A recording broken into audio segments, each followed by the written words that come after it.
ಉಡಾಯಿಸೋ ಖಾರ ಬಣ್ಣ ರುಚಿಯನ್ನು ನೀಡುತ್ತದೆ. ಮೆಣಸಿನ ಪುಡಿ ಚಿಂದಿ ಉಡಾಯಿಸೋ ಖಾರ ಬಣ್ಣ ರುಚಿ.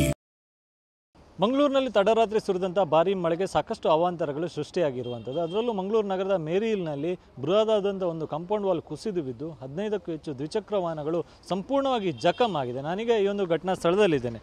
ನೀವು ಗಮನಿಸ್ಬೋದು, ಇದು ಮಂಗಳೂರು ನಗರದ ಮೇರಿ ಹಿಲ್ನ ಇಲ್ಲಿ ಪಕ್ಕದಲ್ಲಿ ಒಂದು ಕಾಲೇಜ್ ಇದೆ. ಆ ಖಾಸಗಿ ಕಾಲೇಜ್ನ ಹಿಂಭಾಗದ ಈ ಆವರಣ ಗೋಡೆ ನಿನ್ನೆ ತಡರಾತ್ರಿ ಸುರಿದಂಥ ಭಾರೀ ಮಳೆಗೆ ಕುಸಿದು ಬಿದ್ದಿರುವಂಥದ್ದು.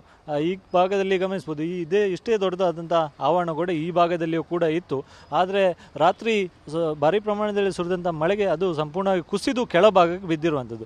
ಈ ಕಾಂಪೌಂಡ್ನ ಈ ಭಾಗದಲ್ಲಿ 15ಕ್ಕೂ ಹೆಚ್ಚು ದ್ವಿಚಕ್ರ ವಾಹನಗಳನ್ನು ನಿಲ್ಲಿಸಲಾಗಿತ್ತು. ಆದರೆ ಅದರ ಕಾಂಪೌಂಡ್ ವಾಲ್ ಕುಸಿದು ಅದರ ಬೈಕ್ಗಳು ನಿಲ್ಲಿಸಿದ ದ್ವಿಚಕ್ರ ವಾಹನದ ಮೇಲೆ ಬಿದ್ದಿರೋದ್ರಿಂದಾಗಿ ಸಂಪೂರ್ಣವಾಗಿ ದ್ವಿಚಕ್ರ ವಾಹನಗಳು ಜಖಮ್ ಆಗಿರುವಂಥದ್ದು. ಆ ಎಲ್ಲ ದ್ವಿಚಕ್ರ ವಾಹನಗಳು ಕೂಡ ಭಾಗಶಃ ಹಾನಿಯಾಗಿದೆ. ಅದರ ಮುಂಭಾಗದ ಧೂಮ್ ಇರ್ಬೋದು, ಹೆಡ್ಲೈಟ್ ಇರ್ಬೋದು, ಎಲ್ಲವೂ ಕೂಡ ಜಖಮ್ ಆಗಿ ಕೆಳಕ್ಕೆ ಉರುಳಿ ಬಿದ್ದಿರುವಂಥದ್ದು ಗಮನಿಸ್ಬೋದು. ಆ ಕಾಂಪೌಂಡ್ನಲ್ಲಿ ವಾಲ್ನಲ್ಲಿದ್ದಂಥ ಬೃಹದಾದಂಥ ಕಲ್ಲು ಬಂಡೆಗಳು ಎಲ್ಲವೂ ಕೂಡ ಕೆಳಕ್ಕೆ ಉರುಳಿ ಬಿದ್ದಿರುವಂಥದ್ದು. ಇಲ್ಲೇ ಪಕ್ಕದಲ್ಲಿ ಗ್ಯಾರೇಜ್ ಇದೆ. ಇಲ್ಲಿ ಗಮನಿಸ್ಬೋದು, ಇಲ್ಲೊಂದು ಬ್ರಾಹ್ಮರಿ ಆಟೋ ವರ್ಕ್ಸ್ ಅಂತ ಎನ್ನುವಂಥ ಗ್ಯಾರೇಜ್ ಇದೆ. ಈ ಗ್ಯಾರೇಜ್ನಲ್ಲಿ ರಿಪೇರಿಗೆ ಅಂತೇಳಿ ಈ ವಾಹನಗಳನ್ನು ಇಲ್ಲಿ ತಂದು ನಿಲ್ಲಿಸಲಾಗಿತ್ತು. ಇಲ್ಲಿ ಏನು ದ್ವಿಚಕ್ರ ವಾಹನಗಳ ರಿಪೇರಿಗೆ ಅಂತ ತಂದು ನಿಲ್ಲಿಸಿದಂಥ ವಾಹನಗಳನ್ನು ಇಲ್ಲೇ ಕಾಂಪೌಂಡು ವಾಲ್ನ ಪಕ್ಕದಲ್ಲೇ ನಿಲ್ಲಿಸಲಾಗಿತ್ತು. ಆದರೆ ಯಾವಾಗಲೂ ಕೂಡ ಇಲ್ಲೇ ನಿಲ್ಲಿಸಿ ಇಡಲಾಗ್ತಿತ್ತು. ಆದರೆ ಯಾವುದೇ ರೀತಿಯ ಅನಾಹುತ ಆಗಿಲ್ಲ. ಆದರೆ ನಿನ್ನೆ ತಡರಾತ್ರಿ ಸುರಿದಂಥ ಭಾರೀ ಮಳೆಗೆ ಈ ಕಾಂಪೌಂಡ್ ವಾಲ್ ಕುಸಿದು ಈ ರೀತಿಯಾಗಿ ಅನಾಹುತ ಸೃಷ್ಟಿಯಾಗಿರುವಂಥದ್ದು. ಸದ್ಯ ಈ ವಾಹನಗಳ ಮಾಲೀಕರಿಗೂ ಕೂಡ ಈಗ ಸದ್ಯ ತಿಳಿಸಲಾಗಿದೆ. ಆದರೆ ಇದಕ್ಕೆ ಪರಿಹಾರ ನೀಡುವಂಥ ನಿಟ್ಟಿನಲ್ಲಿ ಜಿಲ್ಲಾಡಳಿತವು ಕೂಡ ಗಮನ ಹರಿಸಬೇಕಾಗಿದೆ. ಯಾಕಂತೇಳಿದ್ರೆ ಈ ಭಾಗದಲ್ಲಿ ಖಾಸಗಿ ಕಾಲೇಜಿಂದ ಅದರ ಮ್ಯಾನೇಜ್ಮೆಂಟ್ ಕೂಡ ಈ ಬಗ್ಗೆ ಗಮನ ಹರಿಸಬೇಕಾಗಿದೆ.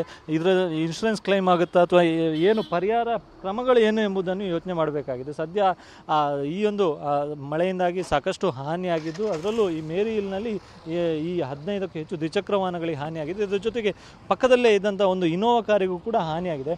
ಈ ಘಟನೆಯ ದೃಶ್ಯ CC ಕ್ಯಾಮರಾದಲ್ಲೂ ಕೂಡ ಸೆರೆಯಾಗಿತ್ತು. ಆ CC ಕ್ಯಾಮರಾದ ದೃಶ್ಯದಲ್ಲಿ ಕೂಡ ಆ ಕಾಂಪೌಂಡ್ ವಾಲ್ ಕುಸಿದು ಬೀಳುವಂಥ ದೃಶ್ಯ ಸೆರೆಯಾಯಿತು. ರಾತ್ರಿ 11 ಗಂಟೆಗೆ ಆಗಿರೋದ್ರಿಂದಾಗಿ ಈ ಭಾಗದಲ್ಲಿ ಜನರ ಸಂಚಾರ ಇರಲಿಲ್ಲ. ಹೀಗಾಗಿ ಭಾರಿ ದೊಡ್ಡ ಅನಾಹುತ ತಪ್ಪಿದೆ. ಆದರೆ ದ್ವಿಚಕ್ರ ವಾಹನಗಳಿಗೆ ಹಾನಿಯಾಗಿದೆ. ಕ್ಯಾಮ್ರಾ ಪರ್ಸನ್ ಇಲ್ಫೇಜ್ ಜೊತೆ ಅಶೋಕ್, TV9 ಮಂಗಳೂರು.